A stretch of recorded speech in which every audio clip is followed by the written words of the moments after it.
हमारा आज का विषय द्विघात करनी, अंग्रेजी में इसको क्वाड्रेटिक सर्ट्स बोलते हैं। तो करनी क्या चीज़ है जानने के लिए पहले मैं यहाँ से शुरू करता हूँ। जैसे हम लोग द्विघात समीकरण का समाधान पहले किए हुए हैं। द्विघात समीकरण का समाधान एक्स स्क्वायर बराबर अगर 9 हो तो एक्स बराबर होता है तुम्हारा प्लस माइनस √9। तो 9 का वर्गमूल हम लोग निकालते हैं। तो वर्गमूल निकालने का जो पद्धति है उसके आधार पर एक जोड़े के लिए बाहर निकलता है, अर्थात √9 का मान 3 निकला प्लस माइनस। तो ये तो x का 2 मूल निकला है जिसको हम लोग वर्गमूल बोलते हैं, स्क्वायर रूट। तो प्लस माइनस 3 2 मूल निकला। लेकिन यही चीज समीकरण अगर ऐसा हो x² = 5 मान लिया, उस हाल में x का मान अगर हम लोग निकालते हैं प्लस माइनस रूट के अंदर 5। अब √5 अगर है तो √5 में वर्गमूल निकालने का मतलब ये हुआ कि हमको एक ऐसा संख्या निकालना है जिस संख्या को उसी के द्वारा गुना किया जाए तो 5 आएगा, और ऐसा संख्या वास्तव में तो है नहीं। तो अर्थात ये रूट का निशान हटेगा नहीं। तो ऐसी बहुत सारी संख्याएं हैं जो रूट के अंदर में हो तो फिर उसका रूट हटेगा नहीं, अर्थात कोई दूसरा संख्या नहीं मिलेगा। तो जिस संख्या में रूट रह जाए ऐसी संख्याओं को हम लोग बोलते हैं करनी, द्विघात करनी। अब ऐसा संख्या मान लो रूट अगर 4 है, ये देखने में अब तो लग रहा है करनी है, लेकिन इसको हटाएंगे तो 2 हो जाएगा। तो ये जो है करनी नहीं है, ये 2 आ गया। लेकिन मान लो इसके जगह में अगर 2 हुआ होता तो फिर इसका कोई मान नहीं मिलता, तो ये करनी है। इसी तरह से √3, √5, √7 ये सारा का सारा करनी है। अब ये करनी में और एक बात बता दूं, जैसे x² बराबर 5 हुआ तो x बराबर ये जो √5 लिखे हैं इसको दूसरे तरह से लिखने का तरीका होगा 5 का पावर 1/2। ठीक उसी प्रकार से मान लो x³ बराबर अगर मान लो 7 होता है तो x का मान हो जाएगा तुम्हारा, इसको बोलते हैं घनमूल। ये अगर वर्गमूल का निशान है, रूट अगर वर्गमूल का निशान है तो ये घनमूल का निशान है। जहां पर तृतीय क्रम का करनी है तो यहाँ पर ये 3 लिखना पड़ेगा। कुछ नहीं लिखा है मतलब वहां पर 2 है, अर्थात यहाँ पर 2 लिखना और नहीं लिखना एक ही चीज है, इसलिए हम लोग नहीं लिखते हैं। तो ये भी करनी, ये भी करनी, इसको हम लोग बोलते हैं द्वितीय क्रम का करनी और इसको बोलते हैं तृतीय क्रम का करनी। लेकिन हम लोग चूंकि हमारा प्रेजेंट चैप्टर जो है द्विघात करने के ऊपर है तो हम लोग इसी की आलोचना ज्यादा करेंगे। तो इसको देख के एक बात का पता लग गया, हम लोग पहले जो हम लोग संख्या के बारे में जाने थे वहां पर अपरिमेय संख्या अर्थात रूट सहित जो संख्याएं थी उसको अपरिमेय संख्या बोला जाता है। तो हर अपरिमेय संख्या ही जो है वो द्विघात करनी है। अब करनी भी बहुत प्रकार का होता है। अब जैसे मान लो √2, √3, इसको हम लोग बोलते हैं शुद्ध करनी, अर्थात इसका दूसरा कोई रूप नहीं है। लेकिन किसी किसी करनी को हम लोग करनी और उसके गुणांक के रूप में हम लोग लिख सकते हैं। जैसे उदाहरण के तौर पर मान लो √8 दिया हुआ है, इसको अगर हम लोग पिछले क्लास अर्थात छोटे क्लास में जो हम लोग वर्गमूल निकालते थे, इसके लिए हम लोग 8 का गुणनखंड करते थे ऐसे करके। तो 3 2 गुना के रूप में अगर आता है तो वर्गमूल का नियम बोलता है कि दो जो है बाहर निकलेगा एक जोड़ा और एक अकेला अंदर रहेगा 2√2। अर्थात ये भी करनी था, इसका दूसरा रूप हो गया ये, अर्थात जिसमें एक करनी और दूसरा करनी बिना एक पद है जिसको हम लोग करनी का गुणांक बोलते हैं। तो इस करनी का ये शुद्ध रूप है करनी का, और ये अशुद्ध करनी हो गया। तो करनी 2 प्रकार का यहाँ पर हो गया, एक शुद्ध करनी, ये अशुद्ध करनी। और एक प्रकार का करनी के बारे में बता दूं, एक करनी और दूसरा करनी हो या दूसरा कोई अन्य संख्या का योगफल या वियोगफल को हम लोग मिश्र करनी या फिर यौगिक करनी बोलते हैं। जैसे मान लो 2√3 अथवा √3 प्लस √5 या फिर यहाँ पर -5 भी अगर हो, √5 माइनस √3, इस तरह का दोनों करनी का या फिर एक करनी एक संख्या का योगफल या वियोगफल को हम लोग यौगिक करनी या फिर मिश्र करनी बोलते हैं। मैं यौगिक लिखता हूं ये। तो इस तरह से करनी का बहुत सारा प्रकार हुआ। अब हम लोग जानेंगे करनी का जोड़ घटाव गुणा भाग होगा कैसे। तो करनी का जोड़ घटाव गुणा भाग जानने के लिए पहले हम लोग आलोचना करते हैं जोड़ घटाव का। करनी में जैसे मान लो मैं कुछ करनी को अशुद्ध करने के रूप में व्यक्त करके देखता हूं। जैसे मान लो √12, इसको ऐसे लिखें, ऐसे गुणनखंड करें 12 का, तो क्या हो जाएगा 2 दूना 4, 3 12, अर्थात 2√3, ये 2 जोड़ा के लिए एक बाहर निकल गया। ठीक उसी प्रकार से 18 का मान लो 2 3 6 तो यहाँ 18 अर्थात 3 यहाँ पर जोड़ा मिला तो 3 रूट 2 अर्थात प्रत्येक करनी को अशुद्ध रूप में बदलने पर कुछ ना कुछ मिल रहा है। अब याद रखोगे पहले इस अशुद्ध रूप में बदलने के बाद में अगर करनी में रूट वाला पार्ट, रूट का पार्ट जो है वो अगर समान हो तो उस तरह के करनी को हम लोग बोलते हैं सदृश करनी, सदृश करनी। और रूट पार्ट अगर समान ना हो तो उसको हम लोग बोलते हैं असदृश करनी। अर्थात यहाँ पर ये और ये करनी जो है सदृश करनी है क्योंकि इसका रूट पार्ट दोनों में सेम है। तो ऐसे दो करनी को हम लोग बोलते हैं सदृश करनी। और हमेशा याद रखोगे जोड़ घटाव सदृश करनी में ही होता है, असदृश करनी में कोई जोड़ घटाव नहीं होता है। इसके जोड़ घटाव के लिए जैसे मान लो मैं तुम्हारे 9.1 एक्सरसाइज से, अच्छा बाद में लेते हैं, पहले और कुछ बता लूं मैं। अब मान लो गुना भाग कैसे होगा। गुना भाग करने का तरीका क्या होगा, तो गुना भाग के लिए मान लो तो गुना करना है √5 गुना √3। ये दो अलग अलग करने का गुना होगा कैसे, तो हमेशा याद रखोगे इस सूचक के नियम के जैसा ही है। दो अलग अलग चीजों में सेम पावर अगर होता है, 5 का पावर हाफ 3 का पावर हाफ अगर है तो दोनों का पावर गुणनफल के रूप में पावर हाफ चला जाएगा। अर्थात ये 5 गुना 3 का रूट हो जाएगा अर्थात √15। ये हो गया गुना करने का नियम। ठीक उसी प्रकार से भाग भी अगर बोलो तो ऐसे ही होगा ये, अर्थात इसका मतलब है √5/3। तो गुना भाग ऐसे होता है और जोड़ घटाव सदृश करनी में ही होता है। ठीक है, अब हम लोग जानेंगे और एक चीज के बारे में। जैसे मान लो मैं और एक गुना तुमको दिखा रहा हूं। जैसे मान लो √8 को अगर √2 से अगर गुना करते हैं तो क्या आता है, देखो अभी भी जो नियम सिखा उसके अनुसार करनी के अंदर अंदर वाला गुना होगा 8 दूना 16। तो 16 का वर्गमूल तो हमको पता है वो होता है 4। ये ठीक उसी प्रकार से मैं और एक दिखाता हूं तुमको। मान लो 2 + √3 2 - √3 ये दिखा दिया। तो गुना करने का जो नियम है उसी के आधार पर करते हैं हम लोग। 2 गुना 2 ये हो गया 4 माइनस 2 और √3 ये गुना नहीं होगा तो ज्यों का त्यों ये उतरेगा 2√3। ठीक इसी प्रकार से इसको गुना करेंगे तो 2√3 ये भी हो गया। फिर इसको गुना करेंगे तो √3 गुना करने से हट गया अर्थात √9 हुआ जिसका मतलब होता है 3, तो 3 हो गया। यहाँ पर ये कट गया तो ये अल्टीमेटली हो गया 4 घटा 3 मतलब 1। तो यहां पर मैं एक बात बता दूं, यहाँ पर 2 + √3 2 - √3 इन दोनों को हम लोग सूत्र की सहायता से भी अगर गुना करेंगे तो a² - b² होता है। अर्थात ये होता है 2² - √3 का स्क्वायर। तो 2 का स्क्वायर मतलब 4, √3 का स्क्वायर मतलब √3 गुना करने से मैं पहले दिखा दिया √9 मतलब वो होता है 3। अल्टीमेटली आएगा तुम्हारा वही 1। तुम सूत्र की सहायता से करो या गुना करके करो, जो भी हो। मैं जो बात बताने वाला था वो ये कि यहाँ पर देखो ये करनी था जिसको इस करनी से गुना किया गया तो जाके क्या मिला, करनी मुक्त हो गया, अब करनी नहीं रहा। तो किसी भी, अब यहाँ पर भी वही है, जैसे यहाँ पर भी इस करने को हमने इस करने से गुना किया तो यहाँ पर जो संख्या मिला इसमें भी करनी नहीं है। तो किसी भी करनी को, चाहे वो शुद्ध करनी या अशुद्ध करनी हो या फिर यौगिक या मिश्र करनी हो, दोनों को जिस दूसरे करनी से गुना करने के बाद में उसका करनी हट जाए उसको हम लोग उस करनी का करनी मुक्तक उत्पादक बोलते हैं या फिर करनी विमोचन उत्पादक बोलते हैं। तो करनी मुक्तक उत्पादक, करनी मुक्त करने वाला। तो करनी हटाने का, तो इस चीज को हमको बाद में जरूरत पड़ेगा करनी संबंधित सवाल बनाने के लिए। इस बात को याद रखोगे, करनी मुक्तक उत्पादक या फिर करनी विमोचन उत्पादक। बहुत सारे शब्दों से इसको हम लोग लिखते हैं। और तुमको और एक चीज बता दूं मैं, ये तुम लोग बाद में पॉज करके देख लेना।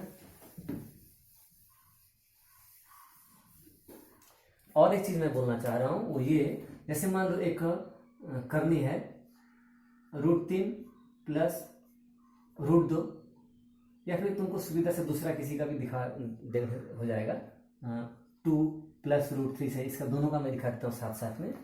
किसी भी करनी में किसी भी एक पद का चिन्ह बदलने पर, चाहे इसका हो चाहे उसका हो, जैसे मान लो √3 इसका चिन्ह बदल दिया तो मैं बीच वाले का चिन्ह बदल दिया, या फिर यहां पर भी बीच वाले का चिन्ह बदल दिया।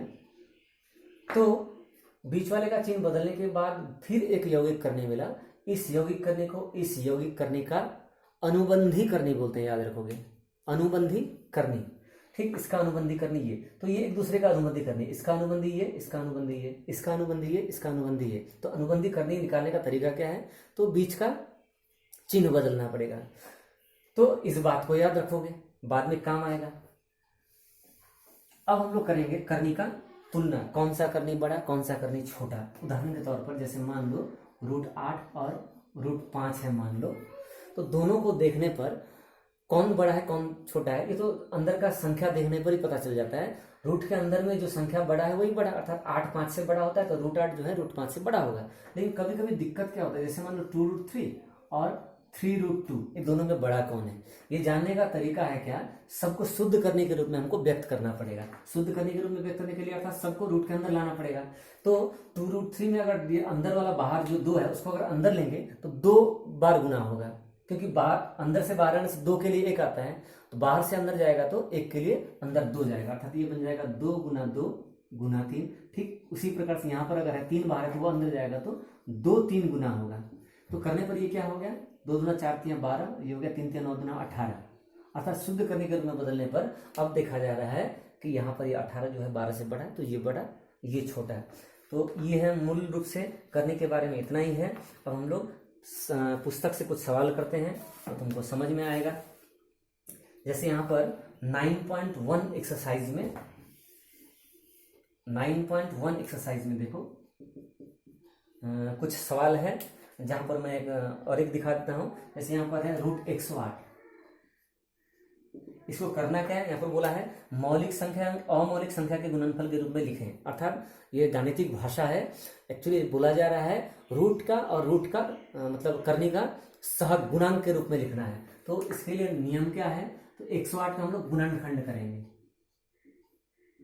2 × 5 = 10, 4,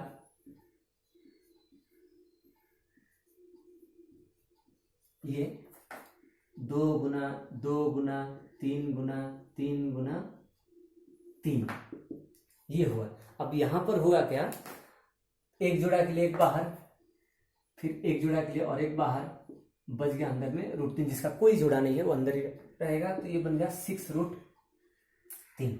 इस तरह से क्या हुआ, एक है ये मौलिक संख्या और ये अमौलिक संख्या है। अमौलिक मतलब रूट के साथ में करनी रूप रहेगा, तो फिर अमौलिक बोला जा रहा है गणितीय भाषा में। तो ये है, इस तरह से हम लोग करते हैं।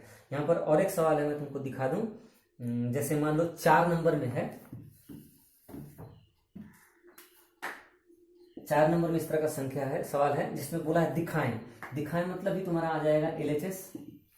LHS मतलब यहाँ पर दिया हुआ है 3√48 माइनस 4√75 प्लस 192, 3 संख्या है। तो सबको हम लोगों को अभी यहाँ जैसे किया था उसी प्रकार हम लोग इसको लिखेंगे। 348 को मैं गुणनखंड करके नहीं दिखाया, होता क्या है 2 2 2 2 2 2 4 2 8 9 16, 3 48 माइनस 4 75 का जो लिखेंगे तो 3 5 5 गुणनखंड करने पर, मैं नहीं दिखा रहा हूं तुम लोग कर लेना, प्लस 192 का अगर करेंगे तो 2 ये देख लेते थोड़ा सा लंबा चौड़ा है, 2 9 18, 2 6 12, 2 48, 2 24, 2 12, 2 6, 2 3। तो यहाँ आ गया तुम्हारा 2 × 2 × 2 × 2 × 2, 1 2 3 4 5 और 1 2 × 3, इतना हो गया। तो अल्टीमेटली 3 यहाँ पर देखो 2 1 2 यहाँ निकलेगा, 1 2 निकलेगा, 2 दूना 4 3, ये हो जाएगा अल्टीमेट 12 हो जाएगा √3, अर्थात 4 3 12 और अंदर में √3 माइनस यहाँ पर भी देखो 5 एक बाहर निकलेगा, तो एक बाहर 4 है, 5 चौके 20 √3 प्लस यहाँ पर 1 2 2 2 3 2 2 दूना 4 दूना 8 √3। इस तरह से देखो सरल करने के बाद में सभी बन गया सदृश करनी। तो सदृश करने का जोड़ घटाओ जैसे होता है वैसे होगा, अर्थात रूट पार्ट ज्यों का त्यों रहेगा। उस समय मैंने दिखा था, अब देख लो अब यहाँ पर जैसे ये और ये इसके सामने प्लस इसके सामने, इन दोनों को जोड़ना पड़ेगा। रूट पार्ट हमेशा याद रखोगे वो सेम का सेम रहेगा। तो ये 12 8 20 √3 हो गया। अर्थात हम लोग रूट पार्ट को हम लोग XYZ का जैसे जोड़ घटाव करते हैं वैसे ही करेंगे। √20 √3 इन दोनों को जोड़ने पर, और ये माइनस 20√3 हो गया। अब सेम चीज कट गया बराबर 0, और यही RHS है, प्रमाणित प्रूफ्ड लिखना पड़ेगा लास्ट में। अच्छा, यहाँ पर कुछ सवाल है जहाँ पर लिखा हुआ है कितना जोड़ने पर ये आएगा, कितना घटाने पर इतना आएगा। तो अलजेब्रा में जैसे करते वैसे करेंगे, फिर भी मैं एक तुम्हारे लिए मैं दिखा देता हूँ। सवाल ऐसा आ सकता है, ऐसा भी आ सकता है शॉर्ट क्वेश्चन में, वो घटाने वाला जोड़ने वाला शायद नहीं आएगा, फिर भी एक हम लोग देख लेते हैं। जैसे यहाँ पर तुम लोग 6 नंबर में 6 का ए नंबर ही देखो, यहाँ पर लिखा हुआ है √5 प्लस √3 के साथ कितना जोड़ने से योगफल 2√5 होगा। सवाल को समझो, इसमें कितना जोड़ने पर जो योगफल जो होगा वो 2√5 होगा। हम लोग मान लेंगे x जोड़ने पर होगा, तो इसमें x जोड़ दिए बराबर ही हो जाएगा, इसलिए x बराबर हो जाएगा 2√5 माइनस √3 बराबर के उधर चला जाएगा, तो समीकरण के नियम के आधार पर ये माइनस में हो जाएगा, चिन्ह बदल जाएगा ये। अब यहाँ पर ध्यान से देखो 2√5 माइनस √5 ये सदृश करनी है ये दोनों, तो घटा होगा तो सिर्फ √5 माइनस √3, यही तुम्हारा उत्तर होगा। ठीक है, तो इस तरह का सवाल मैं नहीं बना रहा हूँ। अब हम लोग देखेंगे कि दो यौगिक करने में कौन छोटा कौन बड़ा, ये अगर जानना है तो हम लोग इसके लिए मैं एक उदाहरण लेता हूँ। जैसे मान लो ये मिटा दिया मैं, जैसे मान लो मैं 2 करने लिख रहा हूँ, √15 प्लस √3 और इधर √10 प्लस √8, ये दो अलग अलग यौगिक करनी या फिर मिश्र करनी है। इन दोनों में कौन बड़ा कौन छोटा ये जानना है मान लो। तो इसमें अगर जानने के लिए नियम है, हम लोग करेंगे क्या, अब इस अवस्था में पता नहीं चलेगा कौन बड़ा कौन छोटा, पता लगने के लिए हम लोग इसका वर्ग करेंगे, अर्थात √15 प्लस √3 का हम लोग वर्ग करेंगे। वर्ग करने से जो सूत्र है a² plus 2ab plus b², अर्थात √15 का स्क्वायर मतलब रूट और स्क्वायर कट जाएगा 15 प्लस 2 रूट के अंदर गुना √45 प्लस ये हो जाएगा 3, तो 15 3 18 प्लस 2√45। इस अवस्था में छोड़ दिया, ये और अशुद्ध करने बदलेगा लेकिन हम लोग नहीं बदलेंगे। फिर उस प्रकार से इसको भी करेंगे, √10 √8 का होल स्क्वायर निकाल लेंगे, तो उसी नियम के तहत इसका स्क्वायर प्लस 2 √10 इंटू √8 प्लस √8 का स्क्वायर। तो यहाँ पर जो है √10 का स्क्वायर मतलब 10, 2 √80 प्लस 8, 10 8 18 प्लस 2 √80, अर्थात ये जोड़कर 18 2 √80। अब हम लोग तुलना करेंगे इसमें और इसमें। अब अगर ध्यान से देखो 18 प्लस 2 √45 जो है वो निश्चय ही छोटा है इससे, या फिर तुम पहले 80 को ही लिख लो। मैं कौन बड़ा है अगर जानना है तो यहाँ पर बड़ा का चिन्ह हो जाएगा 18 प्लस 2 √45।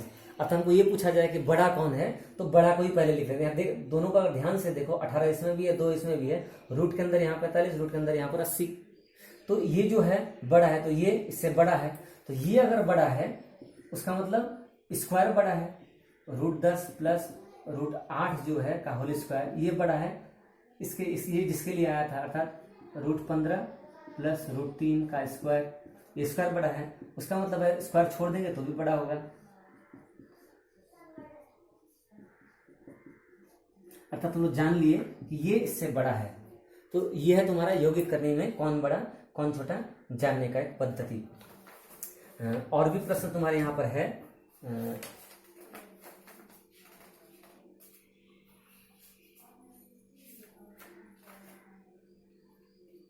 अब एक बात यहाँ पर एक शब्द मैं बोलना भूल गया, वो है करणी मुक्तक उत्पादक, करणी विमोचक उत्पादक, या फिर और एक शब्द है करणी निवारक उत्पादक। ये कैसे निकलता है ये देख लो, ये शॉर्ट क्वेश्चन में काम आएगा तुमको।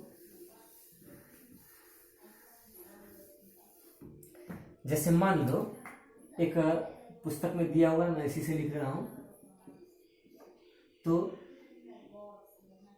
करणी निवारक उत्पादक,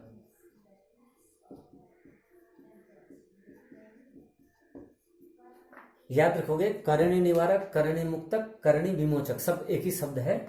उत्पादक क्या है, तो करणी मुक्तक उत्पादक या करणी निवारक उत्पादक निकालने का तरीका है, यौगिक करणी या मिश्र करणी में जो दो राशि है उनमें से किसी भी एक का चिन्ह बदल देंगे तो करणी मुक्तक उत्पादक बनेगा। अर्थात इसका करणी मुक्तक उत्पादक 13 माइनस रूट 6 भी है, इसका करणी मुक्तक उत्पादक -13 प्लस रूट 6 भी, अर्थात इसका भी चिन्ह बदलने से करणी मुक्तक, इसका भी बदलेंगे तो करणी निवारक, दोनों ही तुम्हारा उत्तर हो जाएगा। ये एक सवाल गया। और यहाँ पर कुछ सवाल जो है थोड़ा सा अलग है, शॉर्ट क्वेश्चन के में आने वाला कुछ सवाल यहाँ पर है, जैसे यहाँ लिखा हुआ है देखो 9.2 एक्सरसाइज में पहला प्रश्न देखो, 1 का ए नंबर, यहाँ पर लिखा है 3 का पावर 1/2 और √3 का गुणनफल लिखे। तो तुमको मैं पहले ही बता चुका हूँ 3 का पावर हाफ मतलब ही √3 ही है, अतः ये √3 और ये √3 दोनों को गुना करेंगे तो रूट हट जाएगा, क्योंकि रूट 9 होगा, मैं कैलकुलेशन दिखाया था तुमको। ठीक इसी प्रकार से यहाँ पर देखो एक सवाल यहाँ पर भी है, मैं ऐसा सवाल गुना करना मैं तब मिस कर गया, 3√5 और 5√3 का गुणनफल निकालें।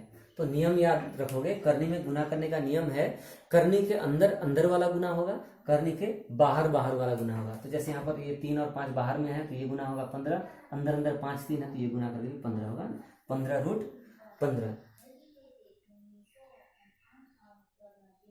तो यहाँ पर और एक है देखो, एक बात मैं तब बोलना भूल गया, यहाँ पर फिर तुमको याद दिलाता हूँ, ये मैं मिटा दूं। अब जैसे तुमको अगर पूछा जाए कि √5 का करणी मुक्तक उत्पादक कितना है, करणी निवारक उत्पादक कितना है, तो हम लोग झट से बोल देंगे √5 है, क्योंकि √5 से गुना करते रूट हट जाएगा। तो ये हो गया √5 का करणी मुक्तक उत्पादक √5। लेकिन मान लो √8 का करणी मुक्तक उत्पादक √8 लिखे हो, ये तो जरूर होगा, ये √8 गुना करेंगे तो हट जाएगा, करणी मुक्त हो गया।